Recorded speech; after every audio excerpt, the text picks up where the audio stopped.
ಇವತ್ತು ನಾವು ನಿಮ್ಮ ಮುಂದೆ ನಿಂತಿದ್ದೀವಿ ಅಂದರೆ ನಮ್ಮ ವೀರಪ್ಪನ ಅಪಹರಣದ ಕಾಲದಲ್ಲಿ ಅವರು ತೋರಿಸಿದಂಥ ಒಂದು ತಾಳ್ಮೆ ಇದೆಯಲ್ಲ, ಆ ಒಂದು ಇದರಿಂದನೇ ಇವತ್ತು ನಾವು ಜೀವಂತವಾಗಿ ಇಲ್ಲಿ ಬಂದು ನಿಂತ್ಕೊಳ್ಳಿಕ್ಕೆ ಕಾರಣಕರ್ತರಾದಂಥ ನಮ್ಮ ಸಾಹೇಬರು ಎಸ್ ಎಂ ಕೃಷ್ಣ ಅವರು.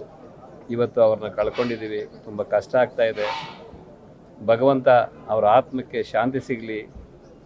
ಇವತ್ತು ಇಲ್ಲಿ ನಿಂತ್ಕೊಳ್ಳಿಕ್ಕೆ ಕಾರಣಕರ್ತರಾದಂಥ ಪುಣ್ಯಾತ್ಮನ ಕಳ್ಕೊಂಡು ತುಂಬ ದುಃಖ ಆಗಿದೆ.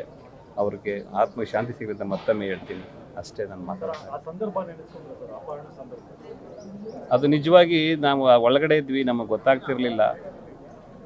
ಇಲ್ಲಿ ಬಂದ ಮೇಲೆ ಅವರು ಮಾಡಿದಂಥ ಕೆಲಸಗಳು ಎಲ್ಲ ಜನತೆ ಅವರು ಸೇರಿ ಮಾಡಿದಂಥ ಈ ಒಂದು ಏನು ನಮ್ಮನ್ನು ವಾಪಸ್ ಬರಲಿಕ್ಕೆ ಅವ್ರು ಪಟ್ಟಂಥ ಕಷ್ಟಗಳನ್ನೆಲ್ಲ ಕೇಳಿ ತುಂಬ ನಮಗೆ ನಾವೆಂಥ ಪುಣ್ಯವಂತರು ಅನಿಸ್ತಾ ಇತ್ತು. ಏಕೆಂದರೆ ಇಂಥ ಒಂದು ಮಹಾನ್ ವ್ಯಕ್ತಿ ಅವತ್ತಿನ ದಿವಸ ಆತನಿಂದ ನಾವು ಬಿಡುಗಡೆಯಾಗಿ ಹೊರಗಡೆ ಬರಲಿಕ್ಕೆ ಅವ್ರು ತೋರಿಸ್ತಂಥ ಒಂದು ಏನು ಕೆಲಸ ಕಾರ್ಯವೈಖರಿ ಇದೆಯಲ್ಲ, ಅದನ್ನು ನೆನೆಸ್ಕೊಳ್ತಾ ಇದ್ದರೆ ಅದನ್ನು ಯಾವ ಥರ ಹೇಳ್ಬೇಕು ಅಂತ ನನಗೆ ಗೊತ್ತಾಗ್ತಾ ಇಲ್ಲ.